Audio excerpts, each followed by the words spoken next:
Hello everyone. तो आज से हम स्टार्ट करने जा रहे हैं क्लास 10th का वन शॉट रिवीजन। इसमें सबसे पहले हम लोग ये करेंगे।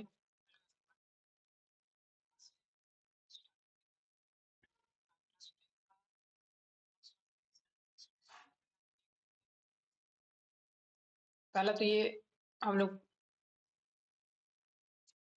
फार्मूला रिवीजन करेंगे, है ना।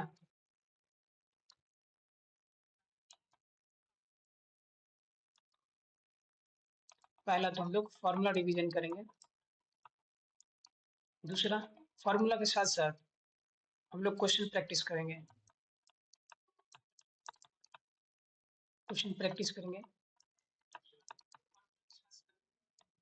इसके बाद देखेंगे जो अच्छा प्रॉब्लम है, मतलब कि जो लिखने वाला है, जैसे शॉर्ट आंसर टाइप या लॉन्ग आंसर टाइप, है ना, इस टाइप का क्वेश्चन। तो पहले ये करते हैं ना कि जैसे क्या होता है ना, बहुत सारे एग्जाम में फार्मूला बेस्ड पे क्या बहुत सारा क्वेश्चन बन जाते हैं, है ना। तो सबसे पहले तो क्या है कि मैथमेटिक्स में फार्मूला याद होना चाहिए। इससे क्या होगा कि बहुत सारे कंसेप्ट है ना, फार्मूला से लिंक रहते हैं। अगर आपको फार्मूला याद है तो आप अगला स्टेप पे जा पाएंगे, तो फिर क्या होगा, वहां पे आप बढ़ ही नहीं पाएंगे। इसलिए हम लोग को फार्मूला याद होना बहुत जरूरी है ना।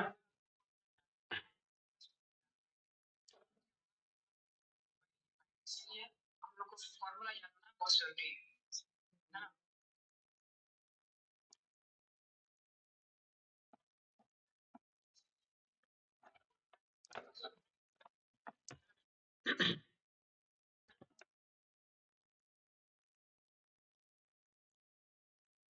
तो आवाज आ रहा होगा अच्छे से, है ना। तो पहला चैप्टर ये है वास्तविक संख्या, जिसको इंग्लिश में बोलते हैं रियल नंबर, है ना। वास्तविक संख्या रियल नंबर।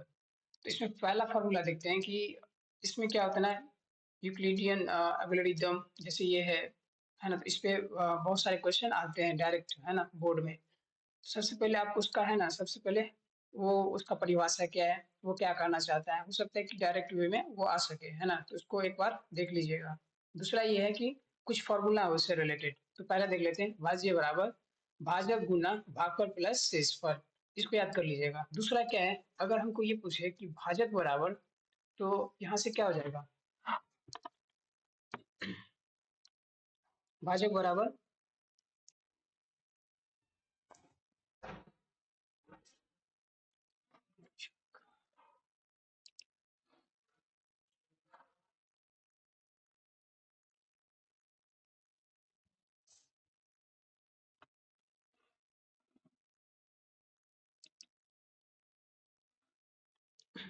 यहाँ से हम ये जो है ना, भाजक बराबर क्या लिखेंगे, ये जो भाजक बराबर है। अब यहाँ से देख रहे हैं ना, पेन ले लेते हैं। तो यहाँ से भाजक बराबर क्या लिख सकते हैं। आप देखिए यहाँ पे सबसे पहले क्या करते हैं कि इसको शेषफल को क्या करते हैं, इधर करेंगे, है ना, लेफ्ट साइड इधर कर लेते हैं। इधर इधर करेंगे तो क्या हो जाएगा, तो हो जाएगा, यहाँ यहाँ पे रफ में करते हैं। यहाँ पे हो जाएगा भाज्य माइनस शेषफल इक्वल टू में क्या हो जाएगा, सॉरी, भाजक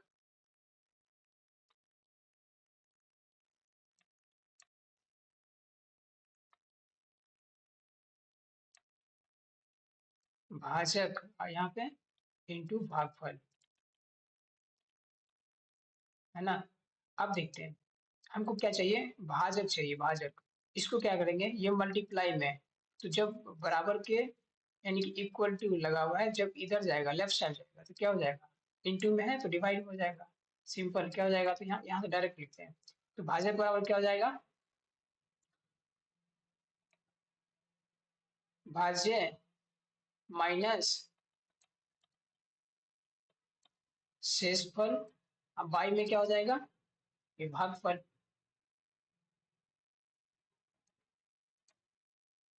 है ना, ये हो जाएगा। थर्ड क्या कर रहा है, भागफल बराबर, ये हो जाएगा, हम आप पे छोड़ दे रहे हैं, इसको कर लीजिएगा। ये शेषफल, ये भी खुद से ही कीजिएगा।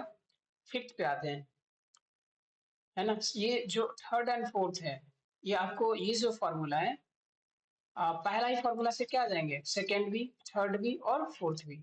ओके, फिफ्थ देखते हैं। फिफ्थ में क्या बोल रहा है,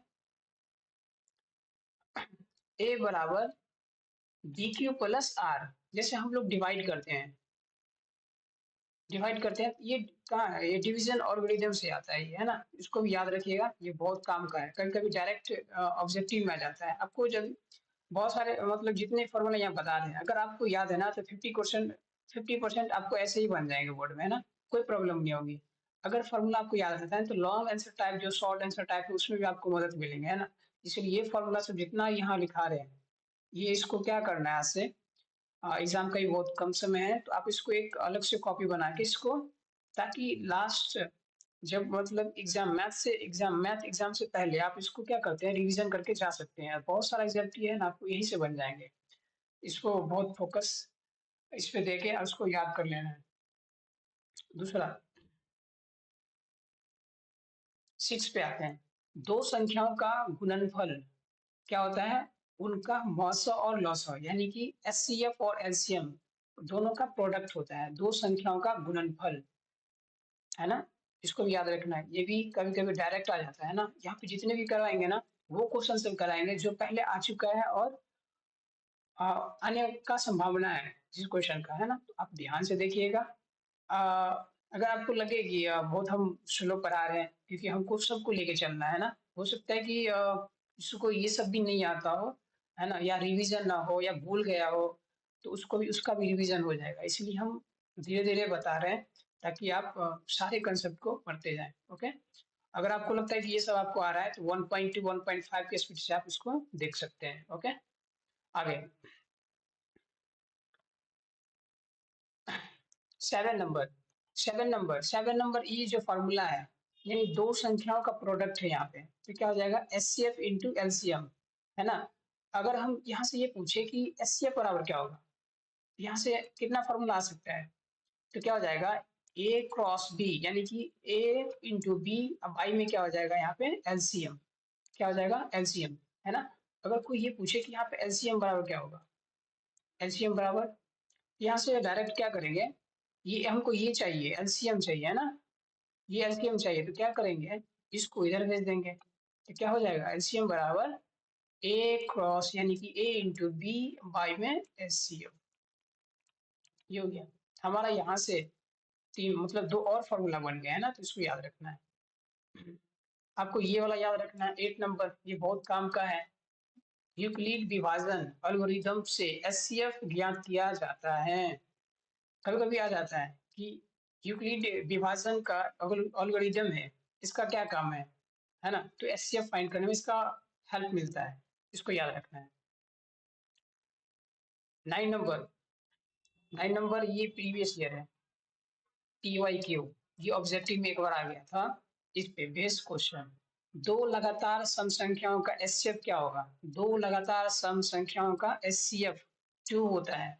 जैसे हम ले लेते हैं, दो लगातार बोल रहा है ना, 2 ले लेते हैं, दूसरा 4 ले लेते हैं, इसका एचसीएफ क्या होगा, इसका एचसीएफ 2 होगा। जैसे हम दूसरा ले लेते हैं, जैसे ले लिए 6 और 8 ले लिए, तो ये बोल रहा है कि दो लगातार सम संख्याओं का एचसीएफ, मतलब कि मास 2 आएगा, है ना।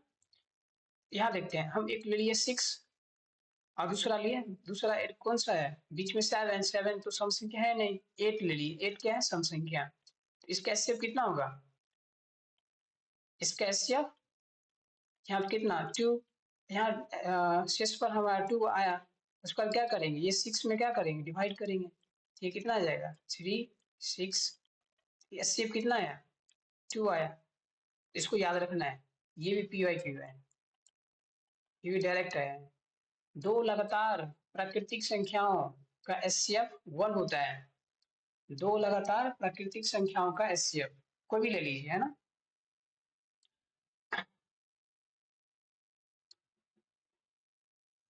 जैसे हम ले लेते हैं कि 1 और 2 ले लिए, तो 1 और 2 का 2 लगातार है ना, 1 एंड 2, इसके बीच में कोई ऐसा प्राकृतिक संख्या नहीं है। प्राकृतिक संख्या मतलब गिनती की संख्या को प्राकृतिक संख्या बोलते हैं। 0 को बोलेंगे क्या? नहीं, 0 गिनती में नहीं आता है ना, इसलिए 0 को हम प्राकृतिक संख्या नहीं बोलते हैं, वो पूर्ण संख्या में आ जाता है। ओके, तो 2 लगातार संख्या हम ले लिए। पहला कौन सा है? 1। दूसरा कौन सा है? दूसरा 2 है। अब इसका क्या करना है? इसमें ये बोला है कि 2 लगातार प्राकृतिक संख्याओं का एचसीएफ कितना होगा? 1 होगा। इसका एचसीएफ फाइंड करते हैं तो कितना हो जाएगा? यहाँ पे 2, यहाँ कितना हो जाएगा? 2। कितना है इसका एचसीएफ? 1। ऐसा ले लेते हैं, 10 और 11 ले लेते हैं। अब इसका एचसीएफ फाइंड करते हैं, कितना हो जाएगा? यहाँ पे 1, 10, 1 आया। अब यहाँ कितना, जितना शेषफल आता है ना, तो उतना से क्या करते हैं, हमारा जो मेन नंबर है उसमें क्या करते हैं? डिवाइड करते हैं, है ना। कितना बार में? 10 बार में। यहाँ पे कितना हो गया? क्रॉस, यानी कि 0। इसका एचसीएफ कितना आया? इसका एचसीएफ आया 1। समझ में आ रहा है? बहुत बेसिक से बता रहे हैं, शायद आपको ये क्लियर होगा, लेकिन जिसका भी क्लियर नहीं है हम उसके लिए बता रहे हैं। अगर आपका क्लियर है तो आप अपनी स्पीड में देख सकते हैं, 1.5 के स्पीड से, है ना। अपने दोस्तों के साथ शेयर कीजिए ताकि उसका उसका भी, है ना, हेल्प हो सके। अब आते हैं, ये तो आपका था क्लास 10th का। कुछ ऐसा कंसेप्ट है क्लास 9th का जिसे अगर उसको ध्यान में रखते हैं तो उससे भी डायरेक्ट क्वेश्चन कभी कभी आ जाते हैं, है ना। जैसे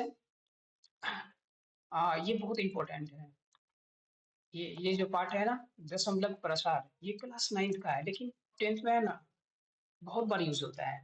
एक इसका एक कंसेप्ट हम सीख लेते हैं कि क्या बोलता है ये। हम लोग जानते हैं ना, दशमलव जो प्रसार होता है, दशमलव प्रसार, ये 2 प्रकार का होता है। पहला, जैसे अगर हम कोई नंबर है जिसको हम पीवाईक्यू के रूप में लिख रहे हैं, यानी कि परमेय संख्या, अगर हर से डिवाइड करते हैं अंश में, तो क्या होता है कि कुछ, मतलब कि दशमलव के बाद, कुछ नंबर के बाद वो खत्म हो जाते हैं। जैसे हम एग्जांपल के लिए, जैसे 2.23, ये दशमलव के बाद क्या है? बस 2 ही नंबर आए, तो इसको बोलते हैं शांत। जो दशमलव के बाद कुछ डिजिट के बाद, कुछ डिजिट के बाद खत्म हो जाए, एंड हो जाए, उसको बोलते हैं शांत। जो डेसिमल के बाद जो अंत, मतलब खत्म ही ना हो, चलता चले जाए, चलता चला जाए, तो उसको बोलते हैं अशांत। अशांत में भी 2 प्रकार के होते हैं। पहला, ये हो सकता है कि डेसिमल के बाद वो रिपीट कर रहा हो, जैसे 2 अनंत तक जा रहा है, 3 तो अनंत तक जा रहा है। लेकिन ये ऐसा भी हो सकता है कि रिपीट नहीं करता हो, बार बार वही नंबर, वही संख्या ना आता हो, जैसे 2 3, फिर 3 4, फिर 1 2, ऐसे करके। इसमें कुछ एग्जाम्पल लेते हैं तो आपको क्लियर और होगा, है ना। जैसे ले लिए 2.12 ये अनंत तक जा रहा है ना। ये तो समझ में आ गया। ये क्या हो जाएगा? तो इसको बोलते हैं, ये भी अशांत है, लेकिन अशांत में 2 टाइप का है। कौन कौन? एक अशांत आवृत्ति, एक अशांत अनावृत्ति, है ना। 2 प्रकार के हमारे पास अशांत होते हैं, जो डेसिमल के बाद खत्म ही नहीं होता, अनंत तक जाता है वो। तो एक तो पहला रिपीट करता हूँ, जो रिपीट करता है उसको बोलते हैं अशांत आवृत्ति बोलते हैं। जो खत्म नहीं हो, मतलब जो रिपीट नहीं करता है, बदल बदल के आता है ना, अलग अलग नंबर आता है, इसको बोलते हैं अनावृत्ति बोलते हैं, है ना। ये तो समझ में आ गया। अगला, अब जैसे हम एक क्वेश्चन लेते हैं एग्जाम्पल के लिए, जैसे यहाँ पर तो समझ में आ गया। पहला एग्जाम्पल, दूसरा एग्जाम्पल जो रिपीट करता हो, ये कौन सा हो गया? ये हमारा शांत हो गया, है ना। जो डेसिमल के बाद, कुछ डिजिट के बाद, कुछ नंबर के बाद खत्म हो जाता हो, उसको क्या बोलते हैं? उसको शांत बोलते हैं ना। आई होप आपको समझ में आ रहा होगा।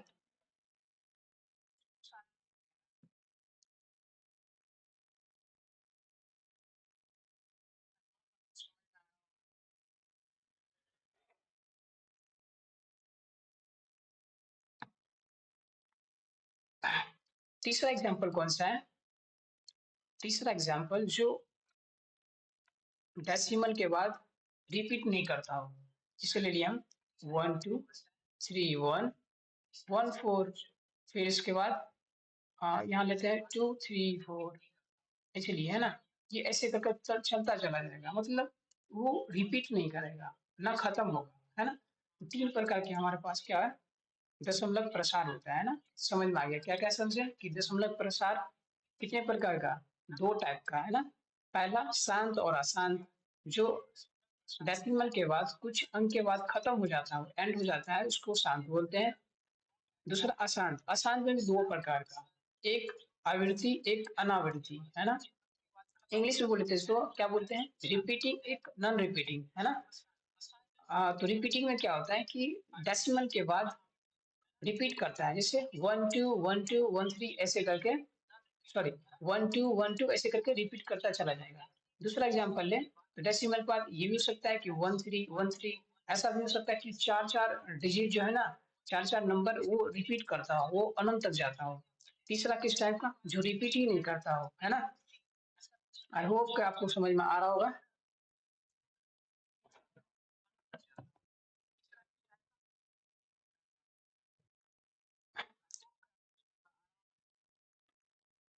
अगला क्वेश्चन, जैसे अगर कोई एग्जांपल लेते हैं, हम एग्जांपल लेते हैं,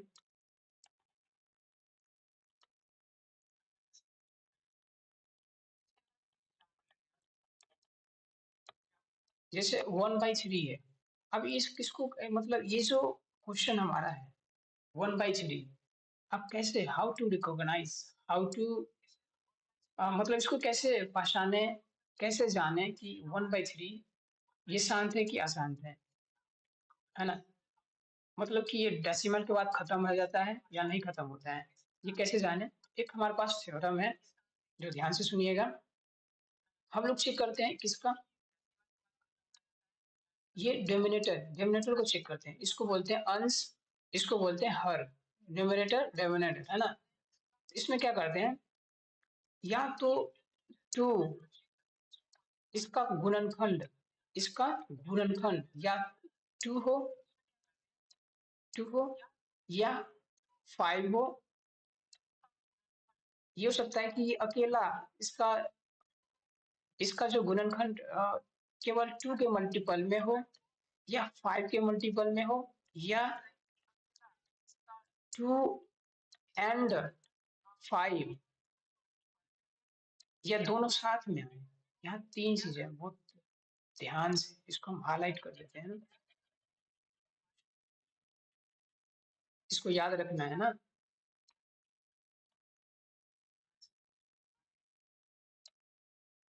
या अकेले 2 आए, अकेले 5 आए, या दोनों साथ में आए।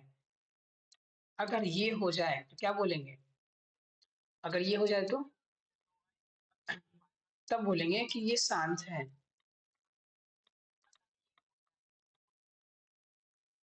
शांत है। जैसे एग्जांपल के लिए, जैसे 1/3 लिए, है ना। अच्छा, पहले इसको हम डिवाइड करते हैं, जैसे बचपन में लोग डिवाइड करते हैं ना, वैसे डिवाइड करते हैं, देखते हैं क्या आता है। यहाँ पे डेसिमल, यहाँ 0, यहाँ कितना 3, यहाँ पे 9, यहाँ पे 1, फिर 0 3, ये चलता चला जाएगा। ये कौन सा आवृत्ति हो गया, है ना, क्योंकि रिपीट कर रहा है। इंग्लिश में बोले तो रिपीटिंग डेसिमल। ओके, अब देखते हैं, हम इस थ्योरम की हेल्प से, इस थ्योरम की हेल्प से जानना चाहते हैं कि ये क्या है। अब इसके अलावा 2 5 या इसके अलावा अगर आ जाए तो उसको क्या बोलेंगे? आवृत्ति बोलेंगे। क्या बोलेंगे? अगर ये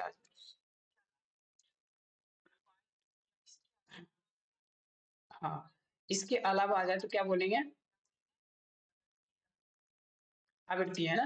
तो चलो एक एग्जांपल लेते हैं, जैसे 1/5 ले लिए, तो 5 से जब हम 1 में डिवाइड करेंगे तो क्या आएगा? डेसिमल, यहाँ पे 0, यहाँ पे कितना आएगा?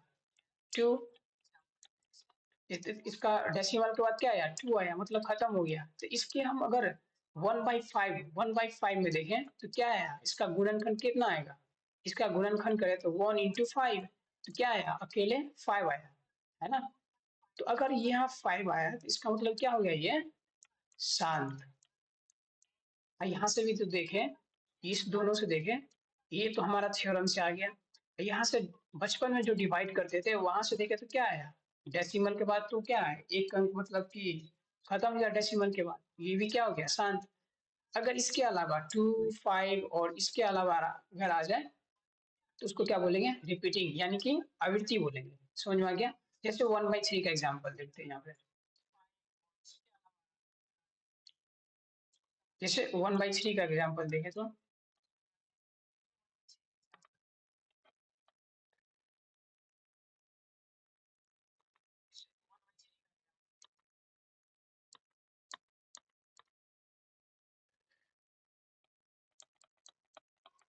1/3। अब यहाँ देखिए इसका गुणनखंड करेंगे तो क्या होगा, 1 × 3। अब यहाँ देखिए, यहाँ पर नहीं तो 2 आ रहा, ना 5 आ रहा, ना 2 and 5, मतलब दोनों में से कोई भी नहीं आ रहा है।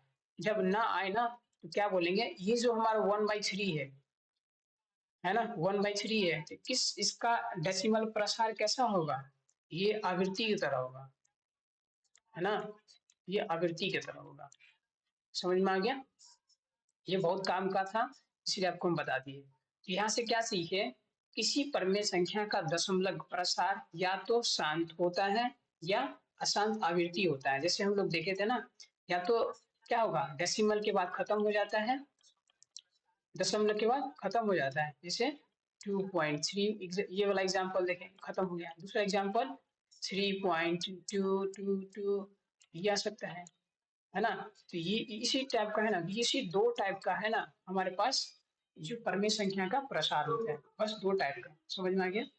दूसरा, अपरमेय संख्या, अपरमेय संख्या का प्रसार कैसा होता है, अशांत अनावृत्ति होता है। अच्छा,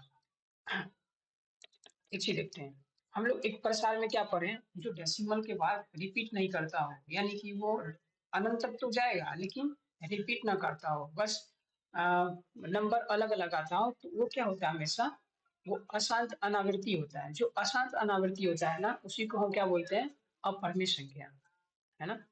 तो वो क्या होता है, ये हमेशा अपरमेय संख्या होता है, इसको ध्यान में रखना है, ये आ जाता है एग्जाम में, है ना। तो इस पर पूरा फोकस होकर इस कंसेप्ट को क्लियर करना है।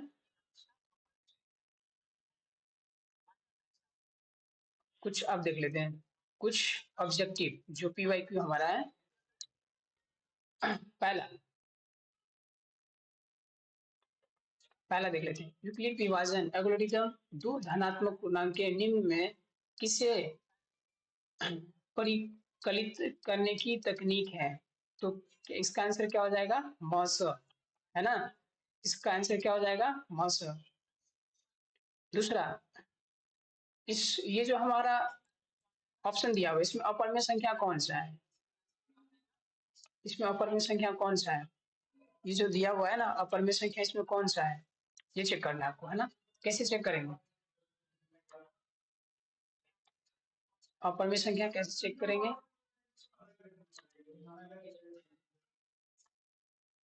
यहाँ देखिए, देखिए कैसे घुमा के क्वेश्चन यहाँ दिया गया, ये PYQ है ना।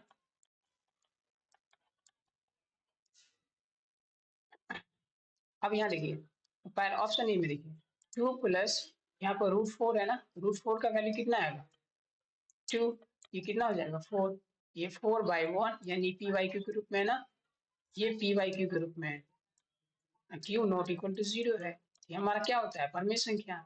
तो ए ऑप्शन गलत, ये अपरमेय संख्या नहीं है।